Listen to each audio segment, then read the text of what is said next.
भी चलो। मित्र बोला ये कोई ले जाने का ढंग है, पहले से बताते तो हम भी अपने कपड़े आदि पहनकर तैयार रहते। मित्र बोला कपड़ों में क्या हमारी पहन लेना, देत लेत मन संग न धरी, मित्रता में क्या हमारे पहन लेना, ठीक है। मित्र ने अपने कपड़े दे दिए, उसने पहन लिए, दोनों मिलकर ससुराल गए।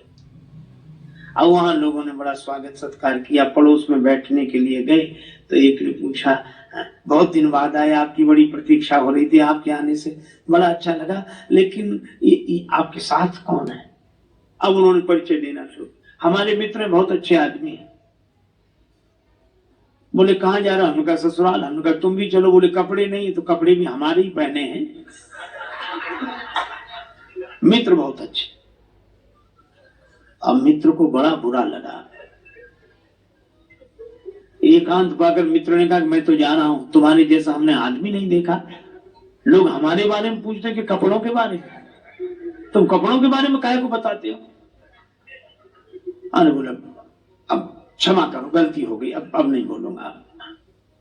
दूसरी जगह फिर बैठने गए, लोगों ने परिचय पूछा, कहने लगे हमारे बड़े अच्छे मित्र हैं, और हमने कहा ससुराल जा रहे हैं। एक ही कहने से हमारे साथ आ गए और कहते कहते निकल गया कपड़े। अब कहा तो मित्र फिर डांटेगा कि कपड़े, तो लोगों ने कहा कपड़े क्या कपड़े? तो बोले कपड़े ये इनके अपने हैं, ये खुद अब खुद के कपड़े पहने हैं, खुद के अपने अपने। और लोगों ने सोचा कपड़े तो सब खुद के पहनते हैं इसमें। मित्र ने फिर कहा कि अब मैं नहीं रुकूंगा। तुमने फिर कपड़ों के बारे में?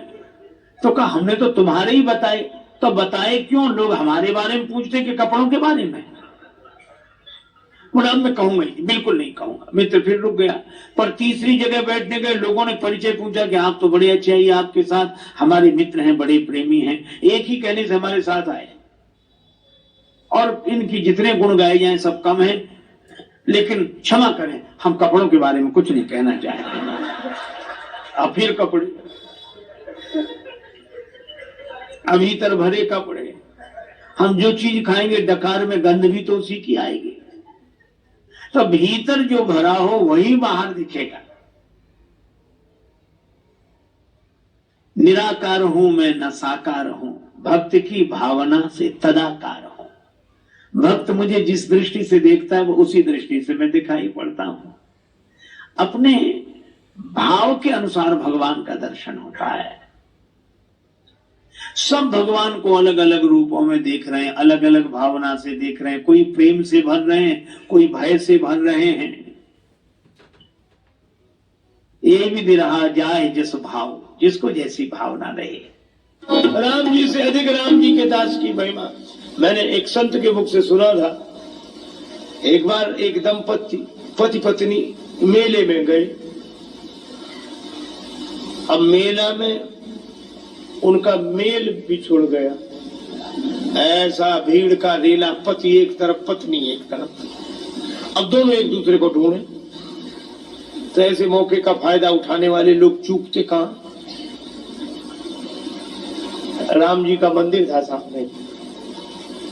तो पुजारी बोला क्या बात है? बोले बहुत ढूंढ रहे हैं, पत्नी यहीं कहीं खो गई। अरे बोले भगवान से प्रार्थना कर चलो। बड़े संपन्न आदमी थे, पुराने जमाने की बात। एक थाल में लड्डू मंगा कर रख लिए, 500 रुपए रख दिए और प्रार्थना करने लगे, अब तो रघुनाथ कृपा कर दो, घरनी को लगे न बिना घरनी को।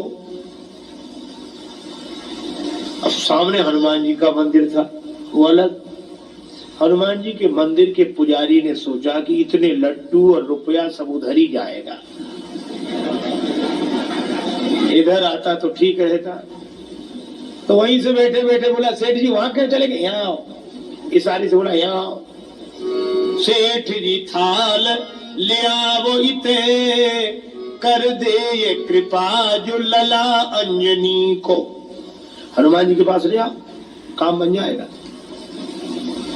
कपिराज से प्रीत विनीत करो, फिर से मुख देख सको पत्नी को।